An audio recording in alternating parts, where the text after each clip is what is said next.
الحمد للہ رب العالمین والعاقبۃ للمتقین والصلاة والسلام علی سید الانبیاء والمرسلین۔ آیت نمبر 121 کے اندر اللہ تعالیٰ نے غزوہ احد کا تذکرہ کیا ہے۔ غزوہ احد یہ شوال 3 ہجری کو پیش آیا تھا۔ جنگ بدر کے اندر جب کفار کو شکست ہوئی کہ ان کے بڑے بڑے سردار مارے گئے، 70 افراد ان کے قید کر دیے گئے، 70 افراد ان کے مار دیے گئے، تو انہوں نے انتقام کے نیت سے مدینہ پر دھاوا بول دیا اور احد کی پہاڑی پر آ کر انہوں نے پڑاؤ ڈال لیا اور وہاں پر وہ انتظار کرنے لگے کہ ہم مدینہ پر حملہ کرتے ہیں۔ جب رسول اللہ صلی اللہ علیہ وآلہ وسلم کو اس بات کی خبر پہنچی تو آپ علیہ الصلاۃ نے صحابہ اکرام رضوان اللہ علیہ مجمعین سے مشورہ کیا کہ ہمیں کیا کرنا چاہیے۔ آپ کی ذاتی خواہش یہی تھی کہ ہم یہیں پر رہ کر مدینے کا دفاع کریں، اور جو عبداللہ بن ابی منافق اس کے ساتھ 300 لوگ تھے، ان کی بھی خواہش یہی تھی کہ یہیں پر رہ کر مدینے کا دفاع کیا جائے، باہر نہ نکلا جائے۔ لیکن جو صحابہ جنگ بدر کے اندر شریک نہیں ہو سکے تھے، انہوں نے اپنے جوش کو دکھلاتے ہوئے، اپنے ایمان کا اظہار کرتے ہوئے نبی مکرم صلی اللہ علیہ وآلہ وسلم سے کہا کہ نہیں، ہمیں یہاں سے نکل کر وہیں پر جانا چاہیے جہاں پر کفار مکہ نے آ کر پڑاؤ ڈالا ہے۔ اور یہ کفار مکہ اکیلے نہیں آئے تھے، انہوں نے اور بھی بہت سارے قبائل کو جمع کیا تھا، 3000 کا لشکر لے کر یہ وہاں پر پہنچے تھے۔ تو نبی مکرم علیہ السلام نے صحابہ سے جب مشورہ لیا، دونوں قسم کی رائے آئی، آپ اپنے گھر کے اندر جاتے ہیں اور آپ جنگ کا لباس پہن کر باہر آ جاتے ہیں۔ اب صحابہ نے جب یہ کیفیت دیکھی تو جو صحابہ چاہتے تھے کہ یہیں پر رہ کر ہمیں دفاع کرنا چاہیے، تو اب وہ سمجھ گئے کہ رسول اللہ صلی اللہ علیہ وسلم نے جو ہے ارادہ کر لیا کہ یہاں سے باہر ہی نکلنا ہے۔ پھر وہ آپ کو رائے دینے لگے کہ نہیں، یہیں پر ہی بہتر ہے، یہاں پر ہی رہ کر ہم دفاع کر لیتے ہیں۔ آپ نے فرمایا کہ نبی جب لباس پہن لیتا ہے پھر واپس نہیں اتارتا، تو آپ علیہ السلام لے کر نکلے۔ اب آپ کے ساتھ جو ہے 1000 کا لشکر ہے، 700 صحابہ کرام رضوان اللہ علیہ مجمعین ہیں اور 300 اس کے اندر منافقین ہیں۔ تو جب مقام شوط پر پہنچتے ہیں تو عبداللہ بن ابی نے یہ کہہ کر اپنے ساتھی واپس کر لیے کہ آپ نے میری رائے کا احترام نہیں کیا، آپ نے میری رائے نہیں مانی، لہٰذا میں واپس جاتا ہوں۔ اب وہ ساتھ میں جو 300 اس کے لوگ تھے وہ بھی واپس ہو گئے۔ اب صحابہ کی تعداد 1000 تھی پہلے، اب 700 رہ گئی، اور پھر آگے جو سامنے لشکر ہے وہ 3000 ہے۔ تو اب اس کے اندر 2 جماعت تھیں انصار کی، جن کا نام ہے بنو سلیمہ اور بنو حارثہ۔ انہوں نے جب دیکھا کہ یہ 300 افراد جو ہیں واپس ہو رہے ہیں تو ظاہر ہے پھر انسان ہے، انسان ہونے کے ناطے ان سے بھی ان کا دل بھی یہی کیا کہ ہم بھی پیچھے ہٹ جاتے ہیں، جس کا تذکرہ اذ ہمت طائفتان منکم ان تفشلا کے اندر اللہ رب العالمین نے کیا ہے۔ لیکن کیا ہے، ان کے دلوں کو اللہ تعالیٰ نے ثابت قدم رکھا، وہ پیچھے نہیں ہٹے۔ دل میں آئی بات پیچھے ہٹنے کی کہ ہم پیچھے ہٹ جاتے ہیں، ہم بھی واپس ہو جاتے ہیں، لیکن واپس نہیں ہوئے۔ اور اسی آیت کے بارے میں سیدنا انس رضی اللہ تعالیٰ عنہ بیان فرماتے ہیں کہ یہ جب آیت اتری نا، ہماری خواہش تو یہ تھی کہ یہ آیت نہ ہی اترتی، کیونکہ اس کے اندر اللہ تعالیٰ نے ہماری اس چیز کو بزدلی کی طرف اشارہ کر دیا۔ لیکن کہتے ہیں کہ جو الفاظ اللہ نے بیان کیے واللہ ولیہما، کہتے ہیں ان الفاظ سے ہم چاہتے ہیں کہ یہ آیت ضرور اترنی چاہیے تھی۔ کیوں؟ کیونکہ اللہ تعالیٰ نے ہمیں اپنا دوست کہا ہے کہ اللہ ان کا ولی ہے، اللہ ان کا دوست ہے۔ کہتے ہیں اس سے بڑھ کر اعزاز ہمارے لیے اور کیا ہو سکتا ہے؟ اب چاہے لوگ ہم پر یہ بات بھی کہہ دیں کہ وہ پیچھے ہٹنا چاہ رہے تھے، ہم اس کی کوئی اہمیت نہیں ہماری نزدیک۔ اب اہمیت ہے تو وہ اللہ تعالیٰ کے فیصلے کی کہ اللہ تعالیٰ نے ہمیں اپنا دوست کہا ہے۔ ٹھیک ہے، تو یہاں سے آپ صحابہ کے ایمان کو بھی چیک کر سکتے ہیں کہ وہ باوجود اس کے کہ ظاہر قیامت تک لوگ آئیں گے پڑھیں گے، اور پھر کچھ علماء تو کہتے ہیں جب اللہ تعالیٰ نے یہاں پر ان دو گروہوں کی وضاحت نہیں کی، اگرچہ تفاسیر کے اندر صحیح حدیث کے اندر وہ دو گروہ جیسا کہ میں نے آپ کو بتایا بنو حارثہ اور بنو سلمہ، کہتے ہیں اس کا ہمیں ذکر نہیں کرنا چاہیے، کیونکہ جب اللہ تعالیٰ نے ان کا نام نہیں لیا تو ہم ان قبیلوں کا نام کیوں لیں؟ اللہ تعالیٰ نے ان کو اپنا ولی کہہ دیا، دوست کہہ دیا، تو ہمیں ان کو اپنا دوست، اللہ کا دوست ہی کہنا چاہیے کہ اللہ رب العالمین نے ان کے ایمان کی گواہی دی۔ تو بہرحال یہ دو گروہ پیچھے ہٹنا چاہ رہے تھے، یعنی ان میں سے کچھ لوگ، لیکن ہٹے نہیں۔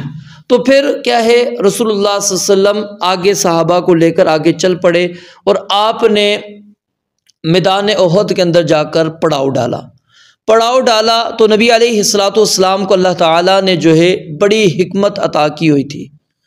اب یہاں پر سمجھ لیجئے اس چیز کو کہ کچھ لوگ کہتے ہیں کہ جی مثال ہے کہ جی آپ مولوی ہیں تو آپ کا کام صرف دعوت کا کام، دین کا پیغام پہنچانا ہے، آپ کا کام جہاد نہیں ہے، عسکریت آپ کا کام نہیں ہے۔ رسول اللہ صلی اللہ علیہ وسلم کی سیرت کو آپ اٹھا کے دیکھیں، آپ کی سیرت ہر لحاظ سے ہمیں ملتی ہے۔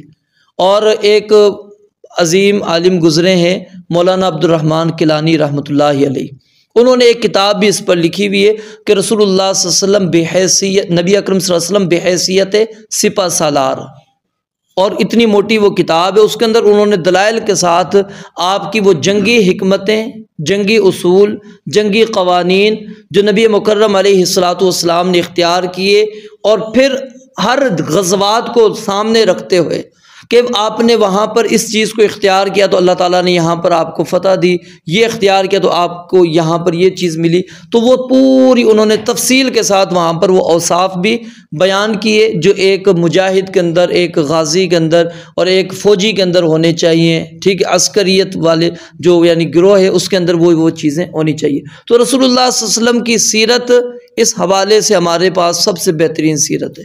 اور نبی علیہ الصلوۃ والسلام نے جہاں پر صحابہ کی ذمہ داری لگائی تھی، آپ اندازہ لگائیے کہ آپ نے 50 صحابہ، عبداللہ بن جبیر رضی اللہ تعالی عنہ، ان کے ساتھ آپ نے ایک درے کے اوپر کھڑا کر دیا۔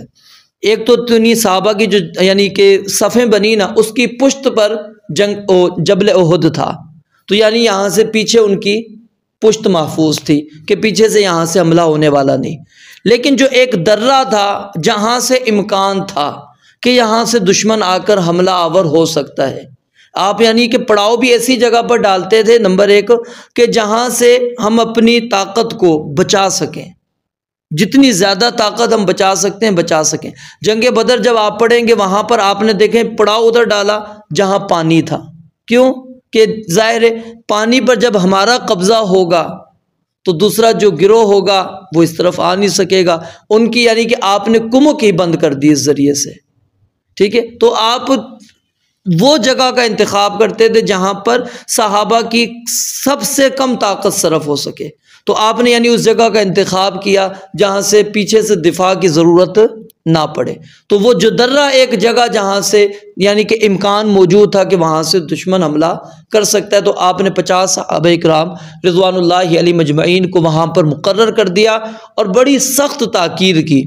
آپ نے فرمایا کہ اگر تم دیکھتے ہو ہمیں پرندے آ کر نوچ رہے ہیں، یعنی ہم شہید ہو گئے ہیں اور پرندے ہماری لاشوں کو نوچ رہے ہیں، پھر بھی تم نے اس درے کو نہیں چھوڑنا جب تک کہ میرا حکم نہیں آئے، اور اگر تم دیکھتے ہو کہ ہم یہاں پر کامیاب ہو گئے ہیں، فتح ہو گئی ہے، ہمارے پاس فتح آ چکی ہے، دشمن بھاگ چکا ہے، ہم مال غنیمت کو جمع کر رہے ہیں، پھر بھی تم نے اس درے کو نہیں چھوڑنا۔ یعنی دونوں صورتوں کے اندر فتح ہو یا ہمیں شکست ہو رہی ہو، کوئی بھی کیفیت ہو، ہماری لاشوں کے اوپر پرندے آ گئے ہوں، چاہے ہمیں فتح مل چکی ہو، خوشی مل چکی ہو، آپ نے اس درے کو نہیں چھوڑنا جب تک کہ ہمارا حکم نہ آئے۔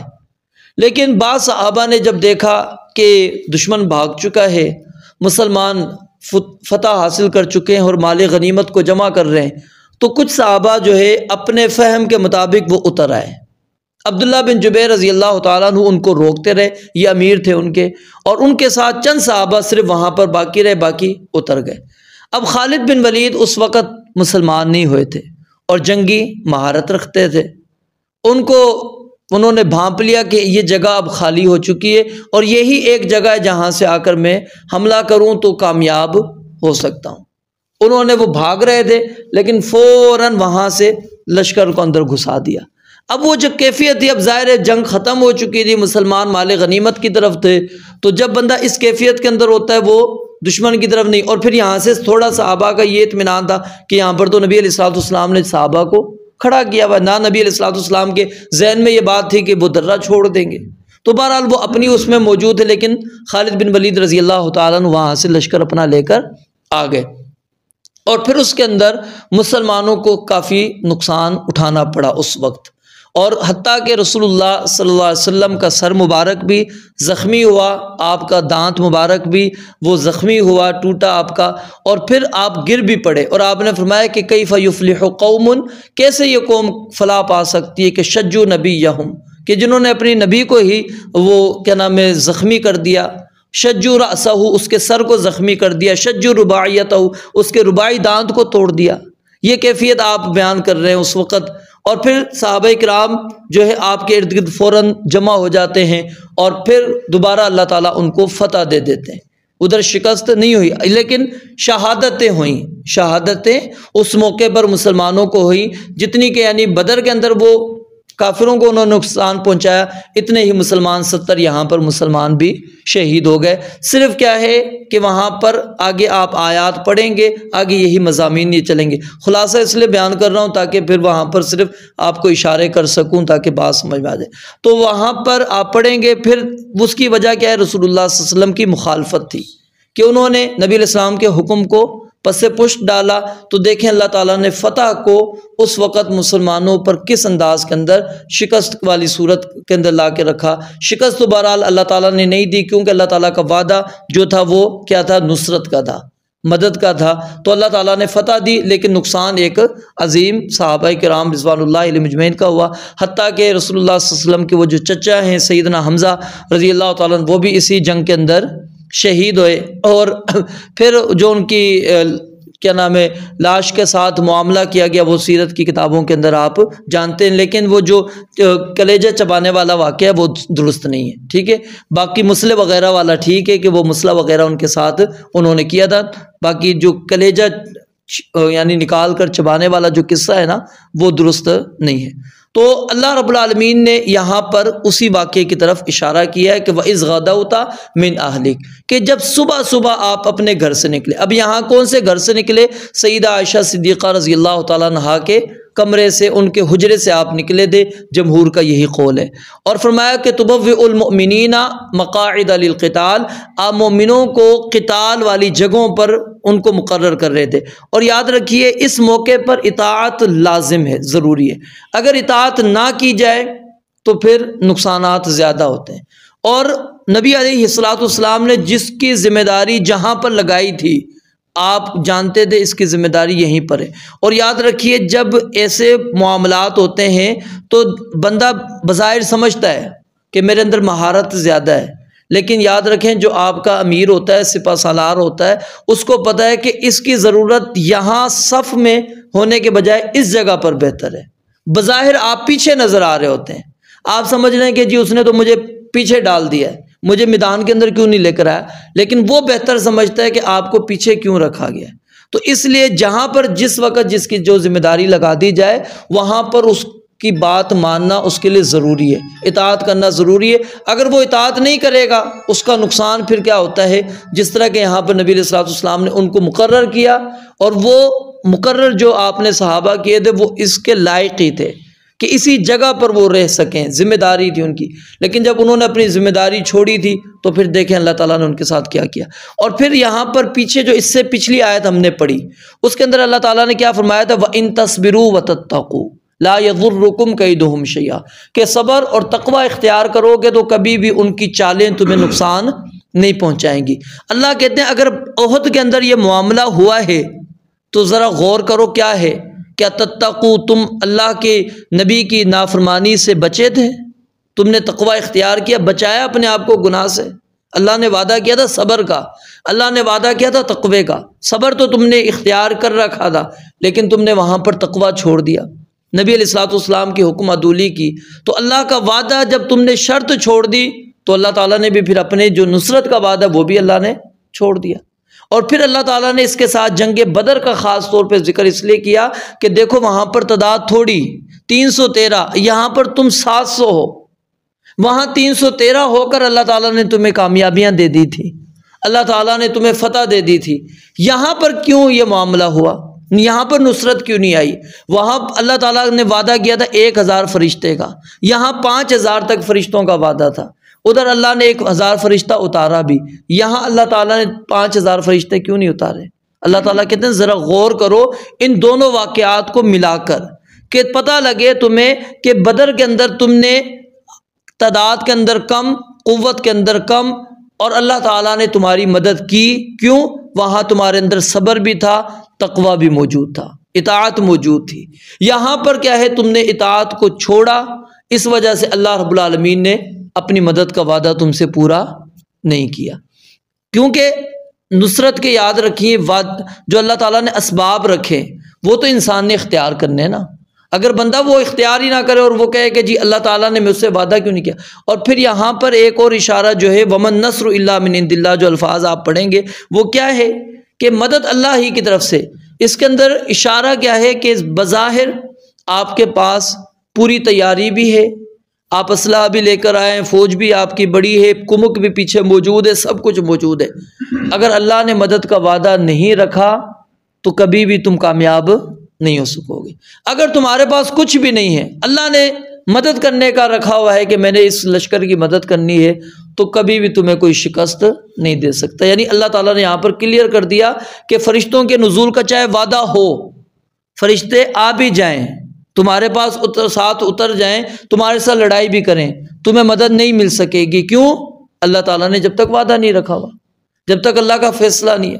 اللہ کا فیصلہ ہوگا تو یقیناً تمہیں کیا ہے، کامیابی ملے گی۔ تو ہمیں ان دونوں واقعات کو سامنے رکھنا ہے، جنگ بدر کے بھی اور جنگ احد کے اندر بھی۔ تو جنگ احد کی میں نے تفصیل آپ کو بتلا دی ہے، بدر کی آپ تھوڑا بہت زیادہ جانتے بھی ہوں گے، ٹھیک ہے۔ تو وہاں پر اسباب دیکھیں کہ مدد اور نصرت کے کیا تھے اور یہاں پر کیوں نہیں مدد آئی۔ اللہ رب العالمین نے یہاں پر یہ بات بیان فرمائی، واللہ سمیع علیم، اور اللہ تعالیٰ خوب سننے والا، جاننے والا۔ یعنی یہ وہ اس طرف اشارہ ہے جو آپس میں آپ نے مشورے کیے تھے نا کہ کون کس وجہ سے یہ بات کہہ رہا تھا مدینہ میں رہ کر لڑائی کرو، کون کہہ رہا تھا باہر چل کر لڑائی کرو۔ اللہ تعالیٰ کے علم میں ہے، اللہ تعالیٰ ہر ایک کی بات کو سن رہا تھا۔ اور وہ کیوں لشکر لے کر واپس آئے، اللہ تعالیٰ فرماتے میرے علم کے اندر موجود ہے، اس کے اندر آپ نے پریشان نہیں ہونا۔ اور بس آخری بات کر کے بات ختم کرتا ہوں، اللہ تعالیٰ نے یہاں پر جو دوسری آیت ہے اس کے اندر میں نے ضمناً بتا بھی دیا تھا کہ وہ جو صحابہ پیچھے ہٹنا چاہ رہے تھے ان کو اللہ تعالیٰ نے اپنا ولی کہا، دوست کہا، اور پھر فرمایا وَعَلَى اللَّهِ فَلْيَتَوَكَّلِ الْمُؤْمِنُونَ، کہ ایمان والوں پر لازم ہے کہ اللہ پر توکل کریں۔ یہ جنگ کے اندر ایک بنیادی نصرت الہی کے لیے سبب ہے کہ بندہ اپنے اوپر اعتماد نہ کرے، نہ اپنی طاقت کے اوپر، نہ اپنی فوج کے اوپر، نہ ہی اپنی اسلحے کے اوپر، وہ صرف اللہ رب العالمین پر توکل کرے، اعتماد کرے، بھروسہ کرے۔ اور اسی ہی بنیاد کے اوپر یاد رکھیں جب کھڑا ہوتا ہے بندہ، اور یہ کون کھڑا ہوگا؟ جو مومن ہوگا، کیونکہ اللہ تعالیٰ نے المومنون کی صفت اس لیے علماء کہتے ہیں بیان کیے کہ مومن ہی اللہ پر بھروسہ کرتا ہے، کوئی اللہ پر بھروسہ نہیں کرتا۔ جب تک مومن کا بھروسہ اللہ تعالیٰ پر ہوگا اللہ تعالیٰ اس کی مدد کریں گے، نصرت کریں گے۔ اور جب بندہ وہ اپنے آپ پر اتراتا ہے، اب بظاہر یہاں پر صحابہ نے جب 313 کی اپنی تعداد دیکھی انہوں نے کہا کامیابی تھی، 700 ہیں، زیادہ ہیں، وہاں 1000 تھا، 313، ادھر کیا 3000 کیا ہوا؟ وہ تھوڑا سا اپنے اندر آئے، اللہ تعالیٰ نے کہا تمہارا اعتماد تھوڑا سا نیچے گرا، تو میری مدد اس وجہ سے بھی نہیں آئی۔ رب العالمین سے دعا ہے اللہ تعالیٰ سمجھنے عمل کرنے کی توفیق عطا فرمائے۔ وآخر دعوانا الحمدللہ رب العالمین۔